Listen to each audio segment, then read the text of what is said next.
성도 여러분, 우리 모두 함께 각자의 자리에서 하나님께 예배로 나아가겠습니다.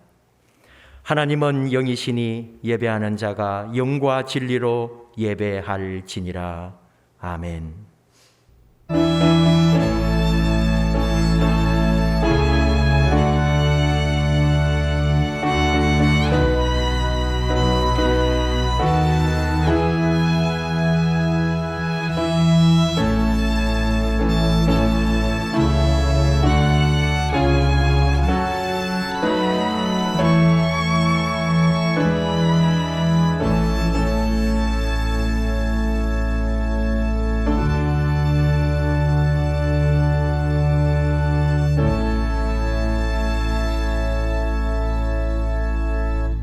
시와 찬송과 신령한 노래들로 서로 화답하며 너희의 마음으로 주께 노래하며 찬송하며 범사의 우리 주 예수 그리스도의 이름으로 항상 아버지 하나님께 감사하며 그리스도를 경외함으로 피차 복종하라. 아멘. 성도들이 드리는 예배를 기쁘게 받으시는 아버지 하나님, 감사와 찬송과 영광을 올려드립니다. 한 주간도 임마누엘의 은혜로 저희와 동행해 주시고 이 시간 각자의 처소에서 참된 평안과 안식을 주시려고 아버지 앞에 예배자로 세우시고 예배하며 찬송하며 하나님께 영광 돌리게 하시니 감사합니다. 성령님의 인도하심을 따라 진리 안에서 드리는 예배가 되게 하여 주시옵소서. 오늘도 종을 통하여 말씀해 주시고 또한 우리의 찬송, 우리의 감사, 우리의 모든 정성 아버지 앞에 상달되며 우리 아버지 기쁘게 받으시며 우리를 향하신 하나님의 사랑과 구원의 은혜가 넘치는 예배가 되게 하옵소서. 예수님의 이름으로 기원하옵나이다. 아멘. 찬송가 84장입니다.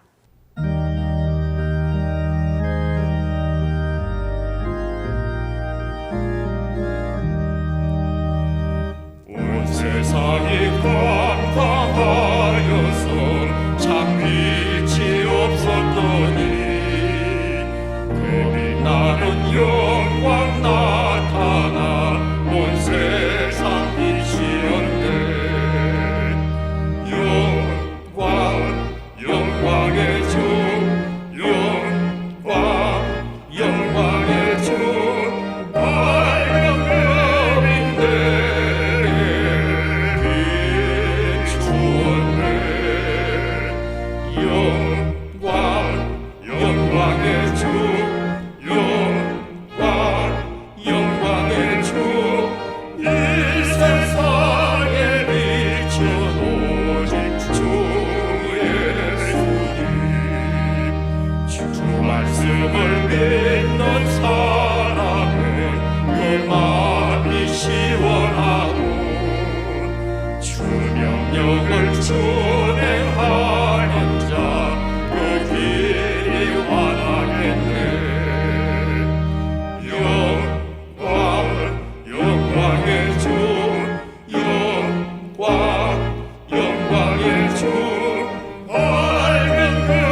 교동문 32번 시편 71편입니다. 여호와여, 내가 주께 피하오니 내가 영원히 수치를 당하게 하지 마소서. 주의 의로 나를 건지시며 나를 풀어주시며 주의 귀를 내게 기울이사 나를 구원하소서. 주는 내가 항상 피하여 숨을 바위가 되소서. 주께서 나를 구원하라 명령하셨으니 이는 주께서 나의 반석이시요 나의 요새이심이니이다. 나의 하나님이여, 나를 악인의 손 곧 불의한 자의 흉악한 자의 장중에서 피하게 하소서. 주 여호와여, 주는 나의 소망이시요 내가 어릴 때부터 신뢰한 이시라. 내가 모태에서부터 주를 의지하였으며 나의 어머니의 배에서부터 주께서 나를 택하셨사오니 나는 항상 주를 찬송하리이다. 아멘. 한 주간 우리 삶을 돌아보며 하나님 앞에 참회의 기도를 합심하여 드리십시다.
죄인들을 외면하지 않으시고 언제나 사랑으로 받아주시는 아버지 하나님, 한 주간 우리 삶을 돌아보며 하나님 앞에 참회의 기도를 드리오니 우리의 있는 모습 그대로, 연약한 모습 그대로, 무너지고 쓰러진 모습 그대로 아버지 앞에 우리를 내어놓사오니 우리를 용납해 주시고 우리를 다시 용서하여 주시옵소서. 예배의 자리에 있지만 아직도 옛사람의 악한 행실이 남아있음을 고백합니다. 마음의 허망함을 따라 무익한 말을 하였고 끝없이 솟아나는 욕심을 채우기 위해 세상 가운데서 패역한 일을 자행하고 육신의 정욕의 눈이 어두워 썩어 없어질 세상 것을 추구하며 지냈던 저희들입니다.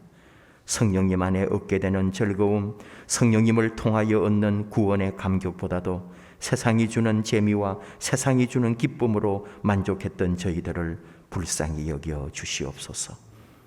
말과 행동과 생각이 하나님을 떠나 있을 때에도 우리를 기다려주신 아버지, 통회하는 마음, 회개하며 아버지 앞에 우리의 모든 연약함을 고백하며 내어놓사오니 이 시간 십자가의 보혈로 우리 주님 나를 위하여 흘리신 그 피로 우리의 몸과 마음을 정결하게 씻어 주시옵소서. 오직 주님의 십자가 그 은혜만이 우리가 새롭게 살아날 길인 줄 믿사오니 그 십자가 그 은혜로 이 시간 우리를 온전히 받으시며 다시 하나님의 자녀되어 하나님의 그 은혜의 품에 위로받고 힘을 얻고 안식하게 하여 주시옵소서. 예수님의 이름으로 기도하옵나이다. 아멘. 진심으로 하나님 앞에 참회할 때 하나님은 느헤미야 9장 17절 말씀으로 용서를 선언하십니다. 주께서는 용서하시는 하나님이시라. 은혜로우시며 긍휼히 여기시며 더디 노하시며 인자가 풍부하심으로 그들을 버리지 아니하셨나이다. 아멘. 용서의 말씀을 확신하며 사도들의 신앙을 우리의 신앙으로 함께 고백합니다. 나는 전능하신 아버지 하나님, 천지의 창조주를 믿습니다. 나는 그의 유일하신 아들 우리 주 예수 그리스도를 믿습니다. 그는 성령으로 잉태되어 동정녀 마리아에게서 나시고 본디오 빌라도에게 고난을 받아 십자가에 못 박혀 죽으시고 장사된 지 사흘 만에 죽은 자 가운데서 다시 살아나셨으며 하늘에 오르시어 전능하신 아버지 하나님 우편에 앉아 계시다가 거기로부터 살아있는 자와 죽은 자를 심판하러 오십니다. 나는 성령을 믿으며 거룩한 공교회와 성도의 교제와 죄를 용서받는 것과 몸의 부활과 영생을 믿습니다. 아멘. 찬송가 388장입니다.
이 시간 박상만 장로님 기도합니다.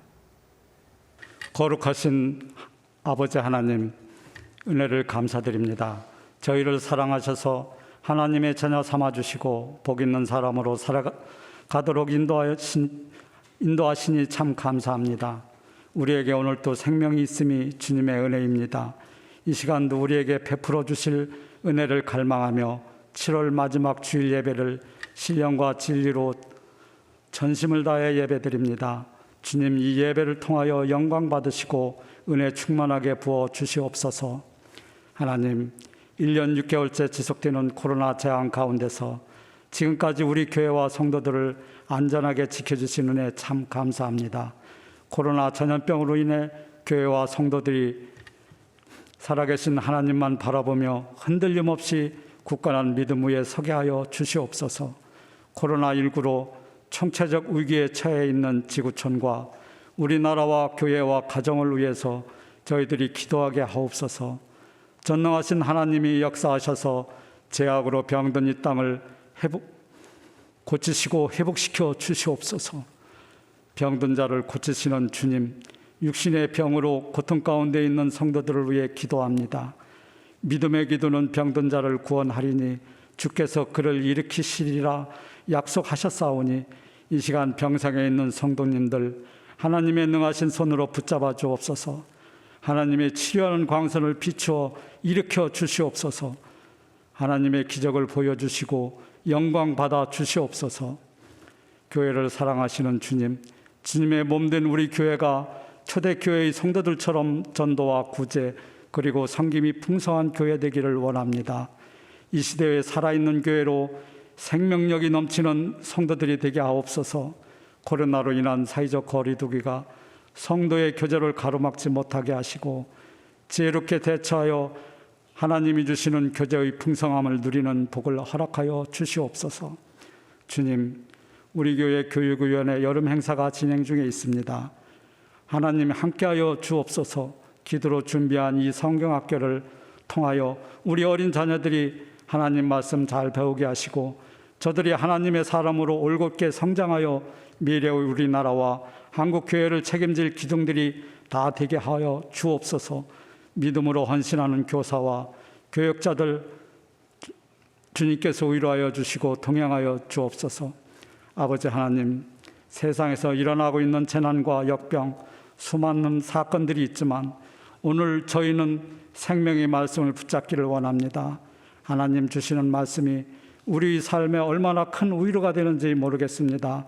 날마다 말씀을 우리 마음에 퍼부어서 사단이 주는 시험과 유혹을 능히 대적할 수 있도록 인도하여 주옵소서.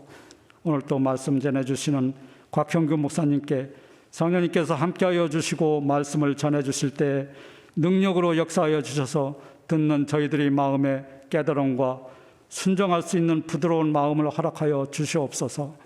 예배를 돕는 손길, 특별히 영상 예배를 위해 수고하시는 귀한 손길들에게 하늘의 신령한 복으로 채워 주시옵소서. 다시 오셔서 역사를 심판하실 예수님의 이름으로 간절히 기도드립니다. 아멘.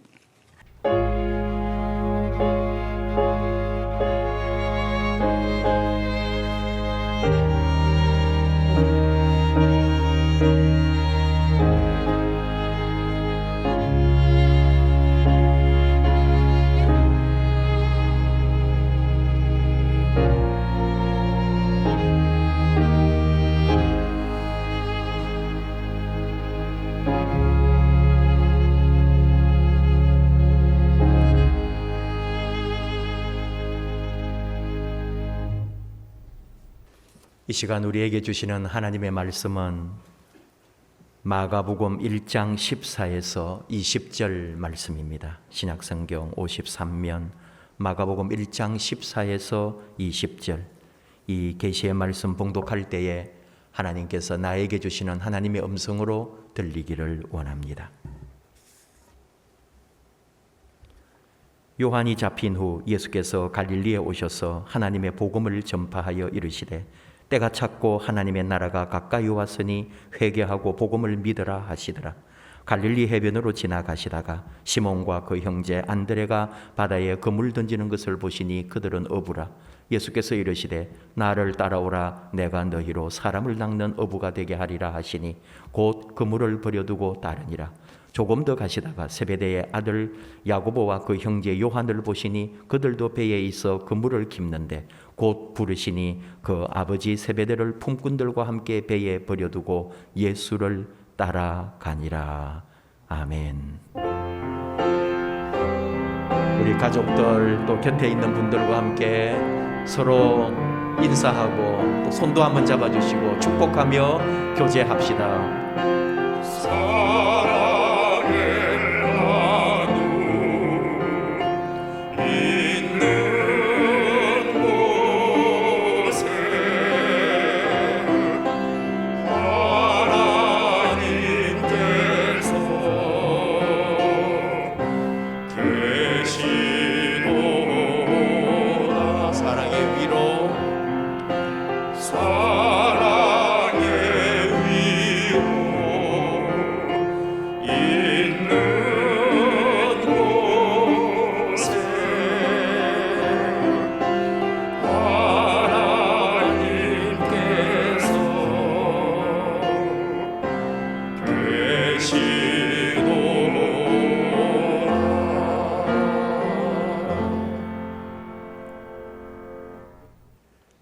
시온 찬양대 우리 악기팀이 주님 다시 오실 때까지 우리 찬양으로 영광 돌립니다.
기도하십시다. 하나님 아버지, 감사합니다. 이렇게 우리 각자의 자리에서 아버지를 예배하며 우리 하나님의 그 이름을 부르며 우리 주와 함께 성령님 안에 동행하게 해주심을 감사드립니다. 이 시간 함께 해주시고 우리 예배 안에 주의 놀라운 성령님 역사하시며 우리가 올려드리는 이 마음, 사랑, 이 모든 정성을 하나님 기뻐 받아 주시옵소서. 말씀 듣기 원하오니 말씀해 주시고 그 말씀이 우리 안에 생명 양식 되게 하옵소서. 예수님 이름으로 기도하옵나이다. 아멘. 어린 왕자의 작가 생텍쥐베리가 쓴 인간의 대지라고 하는 책도 있죠. 거기 이런 얘기 나옵니다. 생텍쥐베리가 비행사였잖아요. 1935년 파리에서 베트남 사이공 사이에 항로를 개척하기 위해서 비행기를 몰다가 기체 고장으로 아프리카 리비아 사막에 추락합니다. 온갖 방법으로 탈출을 시도했지만은 정말 그 상황이 얼마나 어려웠는지 마지막에는 누군가의 눈에 띄기 위해서 비행기에 불까지 지르게 되죠. 그 열악한 상황 속에서 그를 붙들어준 힘은 그를 기다리고 있을 가족과 친구들이었습니다. 그는 이 사람들이 자신을 구하러 올 것이라고 믿었습니다. 그러면서 그 시간 동안에 그가 생각한 것이 있습니다. 깨달아진 것이 있습니다. 어느 순간에 구출해야 하는 것은 자기 자신이 아니라 가족들이라는 것을 깨닫습니다. 이곳 리비아가 사막이 아니라 도리어 진짜 사막은 가족들이 살고 있는 파리다, 이런 생각을 하는 거죠. 이 번개 같은 깨달음이 결국은 그를 그 사막에서 탈출하게 했다, 이렇게 말합니다. 어떤 이야기냐 하면은 우리는 자신도 모르게 자기 연민의 늪에 빠져 있을 때가 많습니다. 자기 애라고 할까요? 나는 여전히 사막에 떨어져 있고 다른 사람들이 나를 마땅히 도와야 한다고 생각하는 거죠.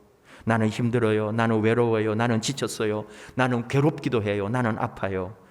왜 사람들이 나를 도와주지 않는가? 사람들이 나를 기억해주고 나를 도와주고 나를 섬기고 내 마음을 알아주어야지. 신앙적인 면에서도 하나님은 항상 나를 돕고 계속해서 하나님의 보살핌과 사랑이 내 위에 있어야 한다고 생각을 합니다. 그러다가 어느 날 신앙적 각성이 일어나요. 나는 구출받아야 할 사람이 아니라 구출해야 할 사람이라는 사명 같은 것이 솟아나게 되는 거죠. 그때 이제 새로운 자아라고 할까요? 새로운 신앙의 개념이 내 안에 살아나는 겁니다. 자기 내려놓음, 그리고 하나님을 향하여 내 자신을 맡기는 삶으로.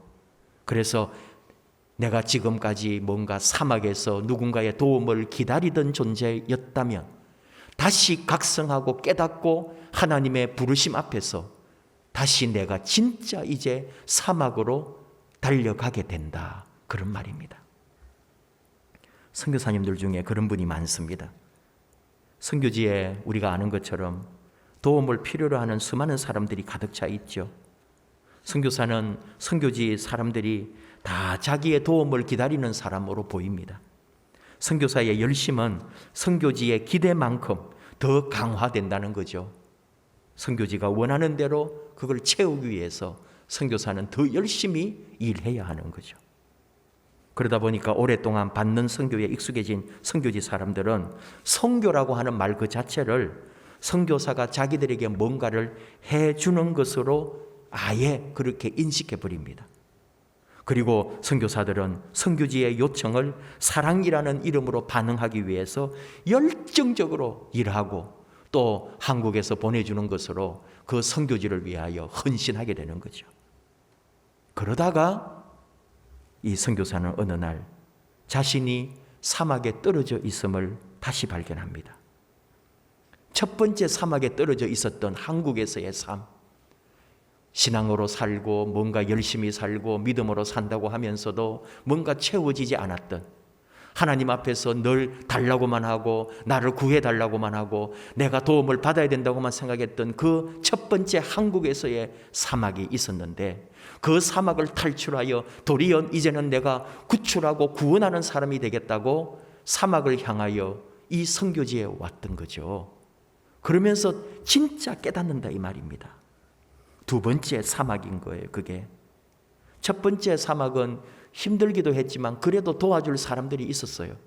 그런데 지금 이 두 번째 사막에서는 그를 도와줄 사람이 없더라는 거죠. 그를 보낸 사람들, 우리들입니다. 우리 한국교회 사명받고 다짐하고 떠났으니까 선교지에서 잘 감당하겠지 하고는 기도한다는 말만 하고는 잊어버립니다. 그리고 이 선교지의 현지 사람들은 저 선교사는 능력도 많고 필요한 거 있으면 한국에서 다 보내주는데 무슨 문제가 있을까 해서 무관심해져 버립니다. 그러니까 선교사는 한국으로부터도 현지인들로부터도 도리어 고립되어서 홀로 외롭게 사막에 떨어져 있는 것처럼 힘겹게 살아갈 수가 있다. 그런 말입니다. 두 가지 얘기를 하려는 거예요. 하나는 선교사가 열심히 일하지 않아서 문제가 생긴 게 아닙니다. 너무 열심히 일만 해서 사실은 문제가 생긴 거죠. 열정적으로 선교하지 않아서가 아니라 선교를 너무 일로 열심히 했기 때문에 내 안에 갈등이 일어나고 문제가 생긴 거예요. 한국이라고 하는 정신없이 살아야 되는 그 자리에 벗어나 더욱 하나님 앞에 제대로 섬기고 하나님의 종답게 살겠다고 선교지에 왔는데 선교 현장에서는 하나님의 일이라는 명목 아래 한국에서보다 더 바쁘고 더 정신없고 매일 무엇인가를 위하여 일을 해야 하는 사람으로 아예 그렇게 박혀버린 인생을 살았던 거예요. 결국 따지고 보니까 한국에서 가졌던 그 갈등과 그 문제와 그때의 신앙적인 모든 어려움들하고 내가 선교지에서 5년, 10년 선교하고 있는 거하고 바뀐 게 하나도 없더라는 말입니다. 더 비극적인 것은 한국에서 선교비가 끊어지면은 기댈 곳이 더 없어서 더 처량해지기까지 하는 게 지금 선교사의 운명입니다. 우리 신앙도 그럴 수 있다 이 말을 하는 거예요.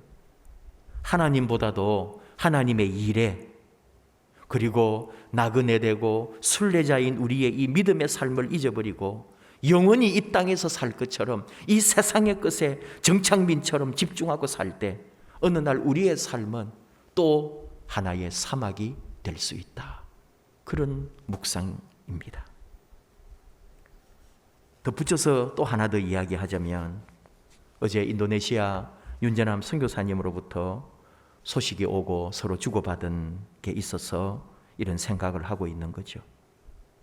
인도네시아 코로나 상황이 감당할 수 없는 최악의 상황이 되고 있습니다. 하루 확진자가 5만 명, 6만 명, 하루에 죽어가는 사람이 1,000명. 그래서 총회 선교부에서 인도네시아 선교사 전원 철수 권고를 내렸습니다. 아직은 명령이 아니니까 조금은 여유가 있어 보입니다. 윤재남 선교사는 조금 더 머물겠다고 했습니다. 여러분, 근데 어떤 고민이 있을까요? 지금 그곳에 함께 있어야 진짜 선교사 같지 않습니까? 그 사람들이 볼 때, 그 현지인들이 볼 때 지금 15년쯤 됐는데 예수 사랑 천국 복음을 외치고 신학교를 해서 학생들을 양성하고 주의 종들을 배출하고 이제는 아주 인도네시아 사람만큼 언어가 되고 그 사람들과 현지화된 열심으로 목회하고 선교하고 더불어 함께 살고 있는데 지금 이 코로나 전국에 내 목숨 살겠다고 한국에 가버린다면 몇 개월이 될지 몇 년이 될지 내가 다시 그 자리에 돌아갈 수 있을까 하는 질문입니다. 또 한국에서 후원하고 기도하던 성도님들은 선교사가 돌아와 버리면은 무엇이라고 또 평가할까요? 그곳에서 죽어야 선교 아닌가? 라고 말하는 사람이 분명 있습니다. 선교사는 목숨을 내어놓고 그곳에서 죽을 각오를 해야지.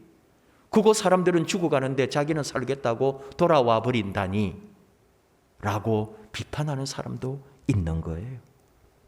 그러나 또 총회 입장은 우리 한국에서 파송한 선교사들이 계속 확진자가 늘어나고 1명, 2명 지금 죽어가고 있습니다. 그걸 내버려 둘 수가 없는 문제 아니에요. 이거는 총회 문제만이 아니라 우리나라 정부와도 관계가 있는 거예요. 해외 교민입니다. 해외 교민이 현지에서 확진자가 되고 또는 그곳에 의료가 열악하여 죽어나갈 때 이건 정부의 책임이 또 있게 되더라고요. 이런 긴급 상황, 선교지를 버리고 떠난 선교사가 다시 그곳에 돌아갈 수 없다면 10수년 선교지 닦아 놓은 것이 그게 어떤 의미가 있을까요? 이 모든 것이 복합적으로 상상하기도 싫은 끔찍한 현실이 지금 선교지와 우리 한국 교회가 짊어지고 가야 할 과제입니다. 선교가 그렇게 쉬운 일이 아닌 거죠. 오늘 하나님께서 우리에게 주신 말씀은 예수님이 제자를 부르시던 모습입니다.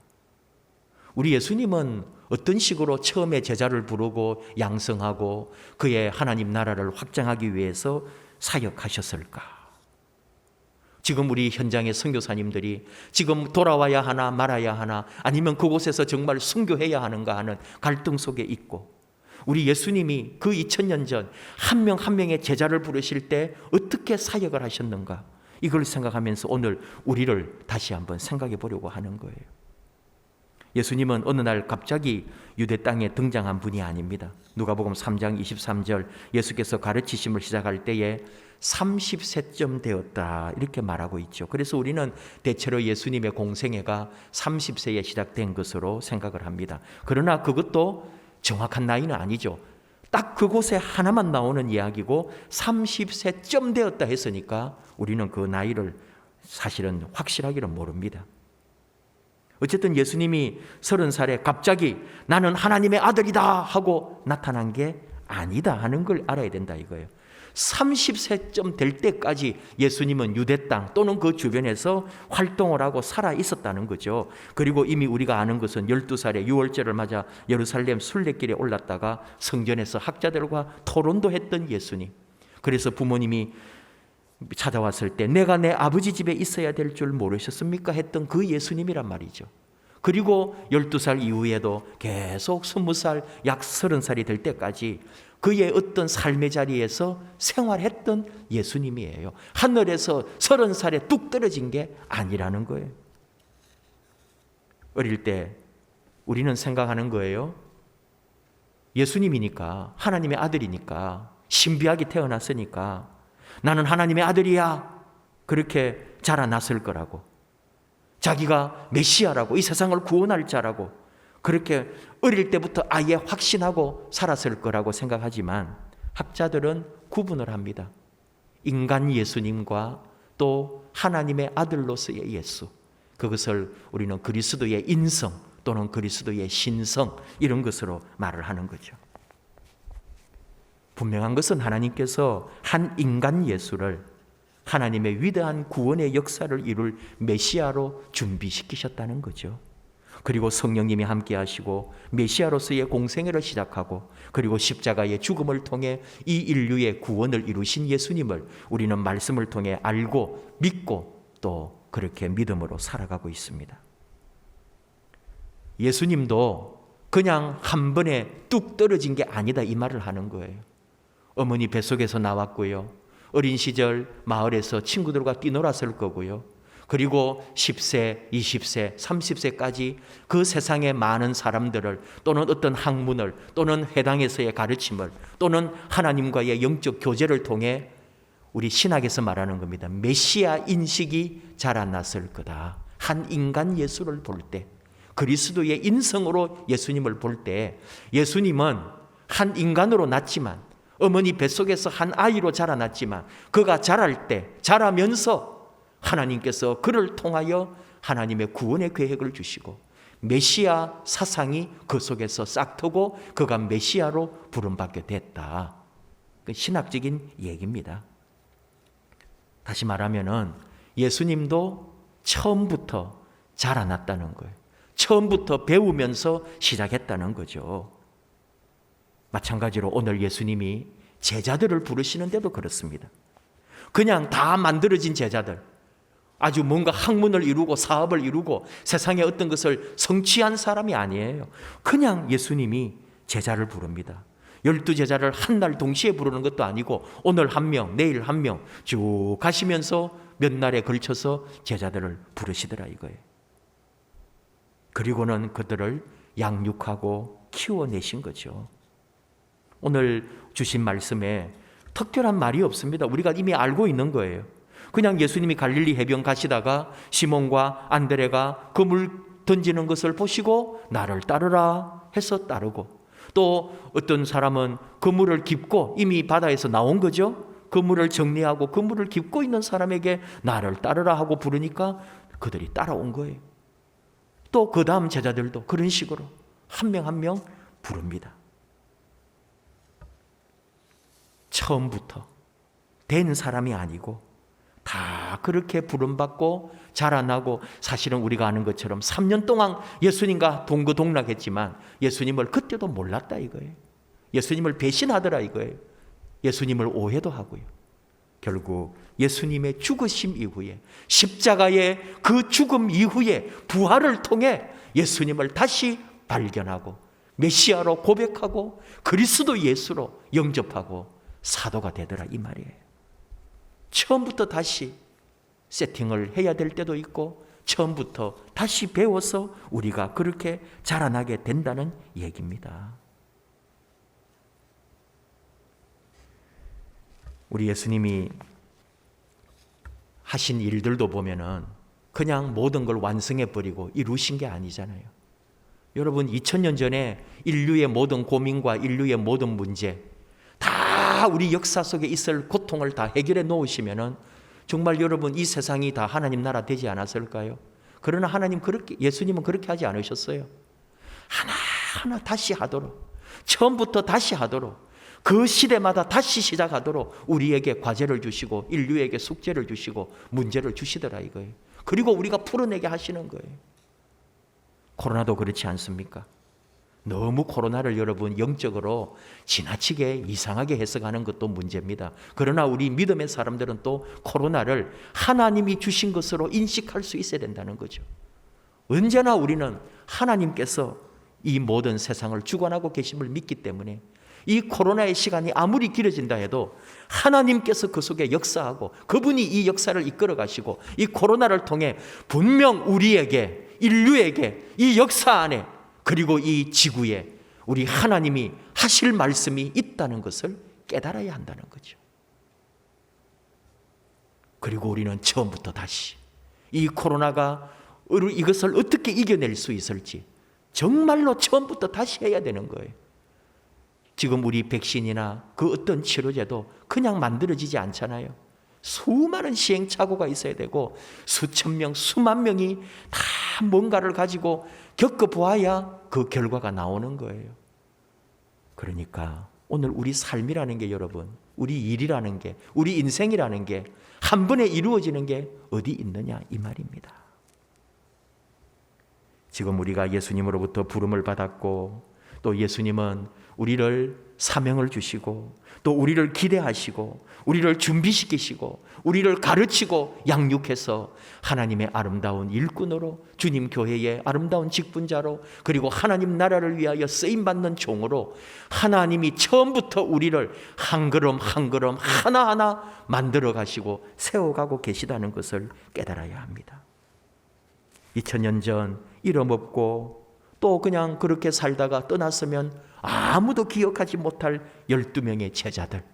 그런데 예수님은 그 사람들을 한 사람 한 사람 부르셨고 세우시고 키우셔서 결국은 그리스도의 사도가 되고 세계 복음화를 시키는 일에 제일 먼저 앞장서고 순교했던 주의 종들이 되었잖아요. 마찬가지로 오늘 우리가 그렇게 쓰임받고 있고 부름받았고 우리도 지금 한 걸음 한 걸음 시작한다는 얘기입니다. 아까 선교사님 얘기했지만 정말 그런 일이 일어날 수도 있거든요. 선교지에서 철수합니다. 못 돌아갑니다. 어떻게 돌아가요? 그 사람들 죽어가는 걸 보고 내가 나왔다면 나는 그곳에 다시 갈 수가 없는 거예요. 그 사람들이 받아주지 않습니다. 우리를 배신하고 우리 죽어가는 걸 보고 떠난 선교사가 다시 오다니 어찌 그게 가능하겠어요? 그러니 우리에게 큰 어려움이 온 거고 정말 답이 없는 일을 지금 우리가 행할 수밖에 없는 그런 지경이다 이 말이죠. 근데 또 답이 뭐예요? 만약에 그런 일이 일어난다면 다시 처음부터 시작하는 수밖에 없다 이거죠. 그것만이 답입니다. 15년이 아니라 100년을 선교하고 세워놓았더라도, 그래서 그들로부터 버림받았다면 우리는 다시 들어가서 처음부터 다시 고개를 숙이고 섬김이로 주의 종들로 거기서 십자가를 지고 순교하는 각오로 다시 일해야 하는 거죠. 그거 외에 무슨 답이 있겠어요? 우리 인생도 그렇습니다. 혹 지금 무너지고 지금 어려워지고 지금 아프고 힘든 우리 인생도 우리는 자꾸 대박을 원하고 한순간에 뭔가 뒤집어지기를 원하고 하나님이 한 번에 큰 복을 주시기를 원하는 그런 사행심 같은 믿음을 가지고 있다 이거예요. 아니요. 한 걸음부터 처음부터 다시 다지고 또 다지 올라가는 거예요. 여러분, 시간에 매이지 말고 믿음의 눈으로 볼 수 있어야 합니다. 요즘 이렇게 보니까 120세 얘기했잖아요. 우리 인생을. 그런데 지금 의료계나 또 우리 제약이나 또는 우리 건강을 말할 때 결국 우리 인생은 140세가 될지 모릅니다. 120년도 옛날 얘기고요. 이제는 140세까지 살 수 있도록 지금 우리 인간의, 우리 인류에 이걸 지금 세팅해 가고 있다는 거죠. 여러분, 나중에 한 몇십 년 뒤에 봐요. 100살, 120세는 그냥 지금 우리가 7, 80 보듯이 된다는 거예요. 140살까지 산다 생각해 봐요. 지금 60, 지금 70, 아직도 더 살아야 돼요. 이제 한 50된 사람이 낙심하고 낭망하고 있다? 무슨 소리예요? 처음부터 다시 해도 돼요. 나 이제 태어난 줄 알고 다시 살아도 돼요. 그게 이 지금 인류 역사가 지금 그렇게 세팅이 되고 있다니까요. 그러니 우리 믿음의 사람들, 힘들고 어렵다고 뭐 내가 앞으로 어떻게 살까? 처음부터 다시, 지금부터 시작해도 늦지 않다 이 말이에요. 하나님 안에서의 관계를 말하는 거예요. 하나님 안에서의 삶을 말하는 거예요. 우리가 믿음으로나 뭐로나 다 지금부터 다시 시작할 수 있어요. 코로나 시대에 모든 것을 다시 우리는 정리하고 처음부터 다시 가는 거예요. 요즘 저의 고민이 많습니다. 정말 이게 교회가 어떻게 될 것인가?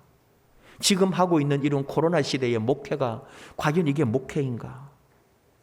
친구들이나 또는 주변에 사람들 이렇게 또 세미나 가보면은 지금 사이버 교회가 생기고 있습니다. 유튜브 교회가 생기고 있습니다. 어떤 교회는 자기 교회 그대로 있는데, 예를 들어 우리 교회를 예를 듭시다. 석수중앙교회 인터넷 교회, 석수중앙교회 사이버 교회가 생긴 거예요. 그래서 거기에도 등록을 받고요, 헌금을 받고요, 교회 올 필요도 없어요. 전국에 흩어져 있고요, 외국에도 있어요. 성도들이 석수중앙 인터넷 교회, 석수중앙 사이버 교회, 석수중앙 유튜브 교회, 이래가지고 또 하나의 교회를 개척했다는 거예요. 그리고 설교를 듣고요, 찬양을 듣고요, 그 교회가 행하는 이런 모든 것들을 콘텐츠를 만들어가지고 유튜브에서 다 보면서 세계 어느 곳에 있든지 내가 그 교회 사이버 교인으로 있다는 거예요. 그리고 헌금도 보낸대요. 시대에 발맞추어 우리 교회도 이런 걸 만들어야 되나? 참 많은 생각이 많고 고민이 많아요. 지치고 있는 거예요. 힘이 빠지는 거예요. 과연 이 믿음의 일, 복음의 일, 선교의 일이라는 게 이게 과연 어떻게 하는 것일까? 그러면서 나름대로 답을 찾은 게 처음부터 다시. 이미 40년의 역사를 가진 교회, 또는 제 개인으로도 30년 이상 이 목회한다면서 목회 시절을 이렇게 보내고 있는 이런 가운데 지금 자꾸 뭔가를 이룬 자로 살려고 하는 게 아니라 처음부터 다시, 제일 밑바닥에서부터 다시 올라가자. 이 코로나 이후에 교회의 개념을, 믿음의 모든 생각들을, 우리 교회가 앞으로 나아가야 될 모든 일들을 처음부터 다시 만들지 않으면 안 된다는 것을. 코로나 이후에 이 역사, 우리 교회, 우리 믿음 모든 것을 다시 정립해야 한다는 것을 고민하고 기도하고 준비하고 있는 거죠. 하나님과의 관계 안에서 모든 것을 다시 생각해야 합니다. 일전에 한번 얘기한 것 같은데요. 미국의 철도 건널목에는 세 마디가 쓰여 있다는 거죠. Stop, look and listen. 멈추시오. 그리고 잘 보십시오. 그리고 들으십시오. 여러분, 철도 건널목 건널 때에 제일 기본 아니겠습니까? 일단 멈춤. 그리고 잘 보아야죠. 사방을. 그리고 들어야죠. 혹 기차가 오는지. 이걸 하나님에게로 적용할 수 있다 이 말이에요. 하나님을 바라보기 위해서는 멈춰야 합니다. 지금 우리 정신없이 달려가고 지금 힘드니까 더 열심히 살아야 된다고 더 바락바락 살고 있는 우리의 모습에서 하나님 앞에 잠시 멈춤, 스톱해야 됩니다. 그리고 하나님을 주목하고 하나님을 바라봐야 되는 거예요. 우리가 하고 있는 일, 우리가 하고 있는 이 세상의 물질을 바라보다가는 우리가 제대로 살 수 없어요. 그리고 들으라는 거죠. 진정한 기도는 내가 입으로 말하는 게 아니라 하나님으로부터 듣는 것이라는 말처럼 내 믿음은 내가 열심히 뭔가를 봉사하고 충성하고 일하는 게 아니라 하나님으로부터 들려오는 하나님의 음성을 듣는 것에 더 집중해야 한다. 처음부터 다시 멈추시오. 주님을 바라보십시오. 그리고 주님 하시는 말씀을 들으십시오. 그 말씀은 뭘까요? 우리가 들어야 할 말씀이 뭘까요? 진정 이 땅에서 우리가 피하고 벗어나야 할 죄가 무엇인가? 또 하나님께서 나에게 주신 약속이 무엇인가? 오늘도 하나님은 나에게 어떤 메시지로 위로하고 계시는가? 그리고 내가 하나님으로부터 받은 그 말씀으로 내가 취해야 할 행동은 무엇인가? 나는 어떻게 하나님 앞에 헌신으로 나아갈 것인가? 내가 하고 있는 모든 일을 통하여 나는 하나님을 진정 바라보고 있는가? 코로나든지 내 개인이든지 교회든지 내 육신의 문제든지 영적인 문제든지 그 어떤 곳 속에서도 하나님을 제대로 볼 수 있다면 하나님과의 교제, 하나님과의 만남 속에서 내 모든 삶을 생각할 수 있다면 그 사람은 지금 제대로 살고 있는 거죠. 하나님이 함께 하십니다. 두려워하지 말고 처음부터 다시 혹 지금까지 살아온 것을 다 바꾸어야 할지언정 우리는 처음부터 다시 주님 은혜 아래서 시작할 수 있다 이거예요. 주님은 나와 함께 하십니다.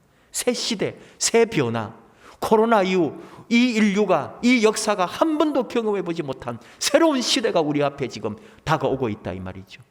우리 삶을, 우리 믿음을, 우리 모든 것을 새롭게 할 수 있습니다.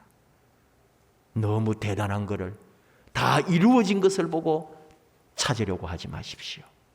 오늘 예수님 갈릴리 바다에서 고기 잡는 사람들, 아직은 아무것도 아닌 정말 석탄 그 자체, 그 석탄 속에서 다이아몬드를 만들어낸다고 찾아낸다는 걸 아시죠? 그 수많은 돌덩이 속에서 다이아몬드를 찾아내는 거예요. 그리고 만들어내는 거죠. 오늘 이 제자들 바로 우리들입니다. 지금 이 코로나 시대에 그냥 이 세상에 널브러져 있고 버려져 있는 것 같고 아무도 알아주는 이 없고 그냥 이렇게 굴러가는 것 같지만 이 속에서 지금 주님은 우리를 부르시고 그리고 우리를 통하여 하나님의 일을 하시려고 지금부터 다시 우리를 사용하신다는 사실, 우리 교회를, 우리 믿음의 모든 삶을, 우리 하나님의 종들을 우리 하나님은 다시 그렇게 쓰실 것입니다. 하나님 없는 평안보다 하나님과 함께하는 이 코로나가 훨씬 복되다는 사실, 이것이 바로 우리 그리스도인이 가져야 될 믿음인 거죠. 하나님 없으면은 아무것도 아닌 거죠. 지금 우리 앞에 새로운 시대가 열립니다. 처음부터 다시, 지금 시작해도 늦지 않습니다. 믿음으로, 말씀으로, 신앙으로 다시 시작하는 그 믿음, 하나님이 오늘 우리에게 이것을 요구하십니다. 아무것도 두려워하지 말라. 우리 찬양하면서 하나님 앞에 우리 자신을 다시 한번 결단하십시다. 아무것도 두려워 말라. 하나님이 지켜주신다. 놀라지 마라. 겁내지 마라. 우리 주께서 우리와 함께 하신다. 함께 찬양하십시다.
주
기도합시다. 힘들고 어려운 세계 상황, 또 내 개인적으로 겪고 있는 건강, 물질, 또 앞날의 계획들, 관계의 갈등들, 신앙의 나약함, 하나님 기억해 주시고 아무것도 두려워하지 말고 오직 우리 하나님에게 집중할 수 있도록, 오직 우리 주님만 온전히 바라볼 수 있도록 주님 앞에 멈추어서서 주님을 똑바로 바라보고 주의 말씀에 귀를 기울이며 우리 하나님의 뜻 앞에 나아가는 저희들 되도록 내 삶을 다시, 내 신앙을 다시, 우리 교회의 앞날을 다시 완전히 처음부터 시작하는 마음으로 이 험하고 어려운 세상을 이겨낼 수 있도록 하나님 우리와 함께하여 주옵소서. 우리를 지키시고 보호하여 주옵소서. 우리를 인도하여 주옵소서. 아무것도 두려워하지 말라 하신 우리 주의 말씀 그대로 믿고 나아갑니다. 우리와 함께하여 주옵소서. 주여 부르며 기도할 때 우리 안에 주의 소망과 새로운 뜻과 사명을 허락하여 주시옵소서. 우리 주여 부르고 다시 한번 새롭게 믿음으로 일어나겠습니다. 우리 결단하며 나아갑시다. 주여.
하나님 아버지, 힘들고 어려운 이 코로나 시간에 모든 것이 위축되고 우리의 신앙, 우리의 믿음조차도 눌릴 때, 그러나 그때 우리 하나님 바라봅니다.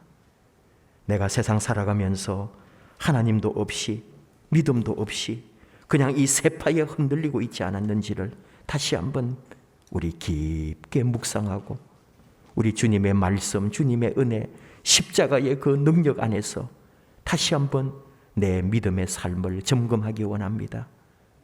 잠깐 이 세상 길을 멈추게 하시고 주님을 똑바로 다시 바라보게 하시고 그리고 주께서 말씀하시는 말씀을 귀를 기울이며 듣기를 원합니다. 우리 신앙이 다시 처음부터 우리 초대교회 때처럼 우리 교회가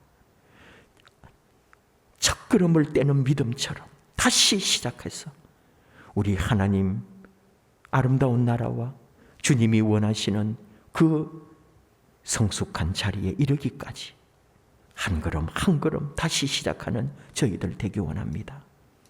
이름 없고 아무도 알아주지 않는 12제자를 부르셨던 예수님, 이들을 통하여 세계 역사를 바꾸신 우리 하나님, 바로 우리가 이 어려운 시대에 그렇게 처음부터 다시 한 걸음부터 다시 이 믿음의 길을, 말씀의 길을, 그리고 우리에게 맡겨주신 이 세상의 사명을 감당하는 저희들 되게 하옵소서. 예수님 이름으로 기도하옵나이다. 아멘. 예물 드리겠습니다.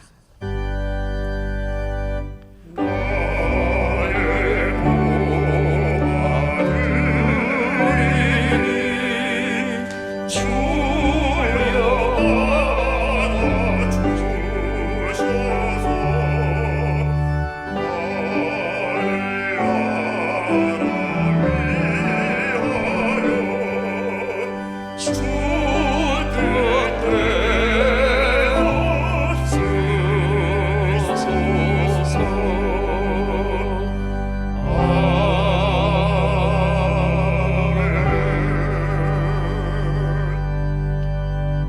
아버지 하나님 감사합니다.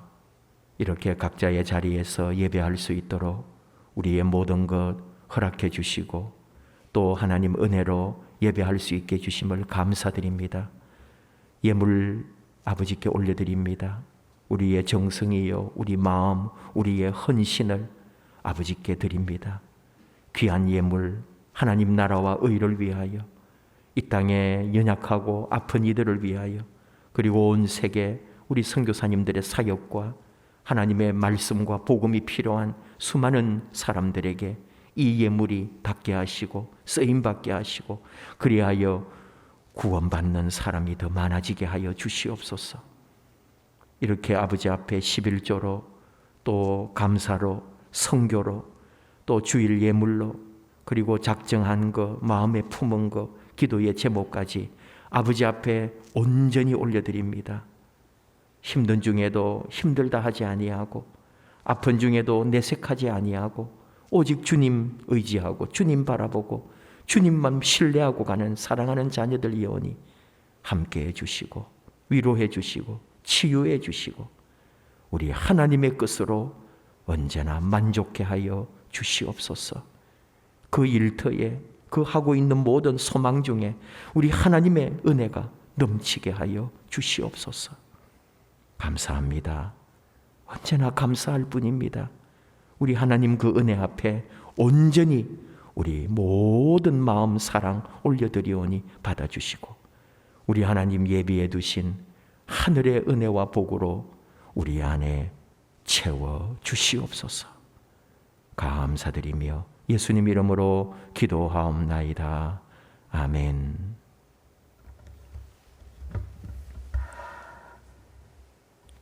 교회 소식 나누겠습니다. 오늘 오순절 후 9번째 주일, 우리 정부 발표에 따라서 8월 8일 주일까지 주일 예배가 비대면이고 또 새벽, 수요, 금요 기도에 계속 비대면으로 이렇게 우리는 좀 진행을 하겠습니다. 19명까지 예배를 드릴 수 있도록 허용이 되어 있지만 이것은 실제적으로 그렇게 하기가 불가능한 우리 교회 구조이기 때문에 우리 교회는 비대면으로 8월 8일까지 이렇게 계속 진행을 하겠습니다. 각 선교회 원례들을 못하게 되는데 줌이나 다른 SNS를 통해서 우리 또 임원들이 그렇게 잘 진행해 주시기를 바랍니다. 방역협조 수도권 거리두기 4단계가 연장이 되었습니다. 지침을 잘 준수해 주시고 우리 모든 이 비대면 가운데서도 우리 믿음의 교제 또 하나님과의 관계가 흐트러지지 않도록 서로 중보해 주시고 기도해 주시고 함께 해 주시면 감사하겠습니다. 구역별 예배에 출석하는 것들도 비대면 이후에 우리가 출석 예배가 될 때 그렇게 다시 안내해 드리겠고요. 어제와 오늘에 걸쳐서 아동부가 성경학교 줌으로 지금 진행을 하고 있습니다. 우리 아동부는 참 와서 교회에서 뛰고 또 물놀이도 좀 가고 밖에 나가서 활동도 하고 이런 또 기쁨이 있어야 되는데 아쉬움이 많습니다. 우리 아동부 또 8월에 우리 청소년부 수련회 또 다 이렇게 줌으로 해야 될 텐데 여러분 기도 많이 해주시고 또 많이 격려해 주시기를 바랍니다. 7월 생일 카드 안양의 집 우리 전달하도록 하겠습니다. 온라인 봉헌 나와 있고요. 중보기도 비전 프로젝트 2024 또 한우들 취업 진학 군복무 또 선교사 및 후원교회들 코로나19 방역과 예방 또 접종을 위해서 나라와 민족을 위해서 계속 기도해 주시기를 바랍니다.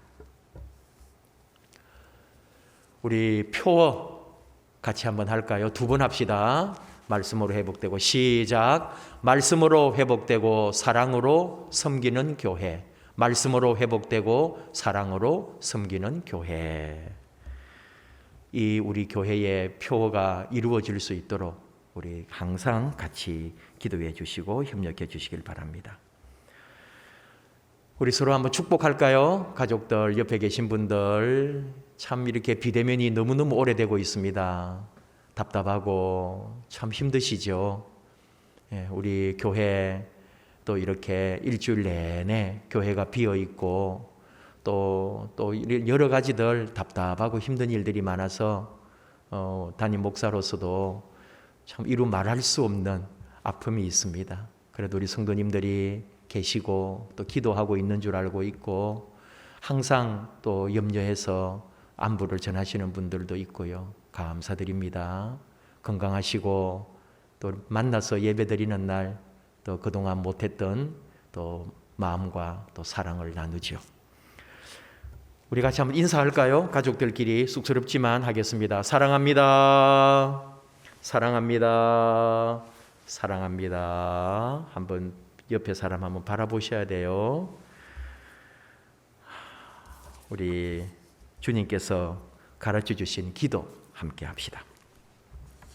하늘에 계신 우리 아버지, 아버지의 이름을 거룩하게 하시며 아버지의 나라가 오게 하시며 아버지의 뜻이 하늘에서와 같이 땅에서도 이루어지게 하소서. 오늘 우리에게 일용할 양식을 주시고 우리가 우리에게 잘못한 사람을 용서하여 준 것 같이 우리 죄를 용서하여 주시고 우리를 시험에 빠지지 않게 하시고 악에서 구하소서. 나라와 권능과 영광이 영원히 아버지의 것입니다. 아멘.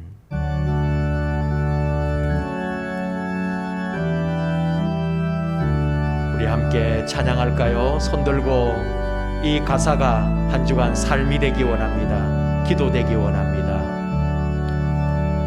아버지 당신 손에 내 영혼 많이 나이다.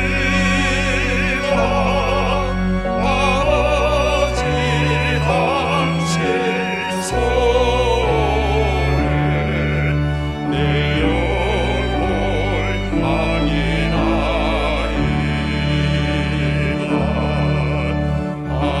아버지 당신 손에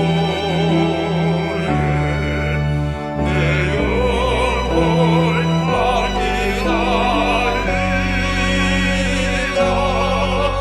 아버지 당신 손에 내 영혼 많이 나이다.